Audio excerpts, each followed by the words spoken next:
Okay, now, at first I said I wasn't going to comment on this because there's been a lot of backlash about it, but I actually do want to weigh in on what's going on with Kim Burrell. In case you're not aware of the situation, recently she gave a sermon where she called out certain sins, particularly homosexuality. And she said some kind of certain things that I really don't want to repeat. I actually did watch the video because I didn't want to give my opinion without seeing the actual video. And I do want to say that to me, I think she had good intentions, but definitely, in my opinion, not the right approach. When I say that, I think a lot of times we wonder why we don't, as Christians, attract a lot of young people to the church. A lot of times we don't attract or reach certain people. And in my opinion, I think one of the reasons is we come across as being judgmental, and that is going to push a lot of people away. If you're trying to win a soul to Christ, and a person who happens to be homosexual or who happens to be struggling maybe with their sexuality walked into that service, they would automatically feel judged and dirty and probably wouldn't want to come to the church because of that. Now, I'm not saying that we should sugarcoat the word, but one thing that we do have to remember is we don't want to get so caught up in rules and regulations and wanting to send people to hell that we forget the most important commandment that God gave us, that Jesus spoke out of his own mouth, is to love thy neighbor as thyself. And if you approach a conversation from that end, not necessarily preaching at people, because you know what, preaching at people is not going to win souls to the kingdom. What you want to do is you want people to feel welcome. You want people to feel loved, because if they walk into a church and they automatically feel condemned, they're not going to want to come back to that church. If they walk into that church and they see that, you know what, you are loved. You are a child of God.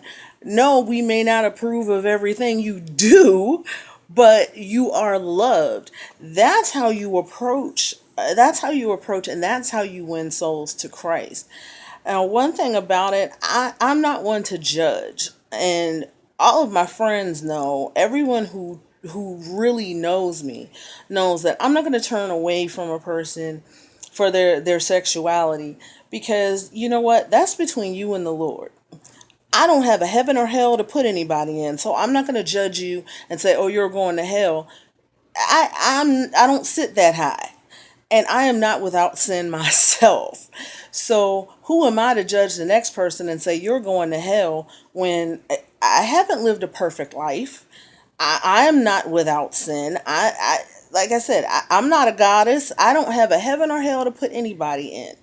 So we need to change our approach if we're really looking at really truly wanting to win souls to Christ, and not just look at one thing and automatically condemn the person. But one thing I've noticed too, a lot of times, like, we're so forgiving and so tolerant of so many other things. I've never heard anybody get as angry about someone having, multiple baby mamas. I've never heard anybody get so angry and so, preach an entire sermon about not telling the truth. I've never heard that kind of anger behind anything else except homosexuality. And it makes me wonder, like, why is it that one particular thing makes people so angry, and they're so angry and hateful toward that one group of people, as if the rest of us don't have things in our own lives that we need to work on. And for me, I'm not going to sit here and say, "Oh, you're going to hell because you're gay." Because first of all, I don't know your personal relationship with God. So who am I to judge, who you are in the Lord? That's between you and God. Me as a Christian, I'm going to love you and I'm going to accept you for who you are. Because the God I serve and the Jesus that I read about in the Bible says, love thy neighbor as thyself. And when we read that, we really need to take into account, you know what? Our neighbors can be straight or gay or LGBTQ. Our neighbors could be Muslim. Our neighbors could be black, white, Hispanic. Our neighbors are not just the people who look and think and act like we do. And I think that's where we need to really stop and think and stop being so willing to exclude and push away. And you know what? If you are more inclusive and you take time to get to know a person, you may find out you really have more in common with that person than you think.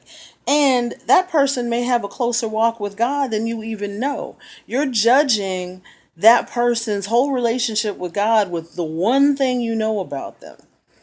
And who are any of us to do that? So that's just my take on the whole thing. Feel free to agree, disagree, but that's just my 2 cents.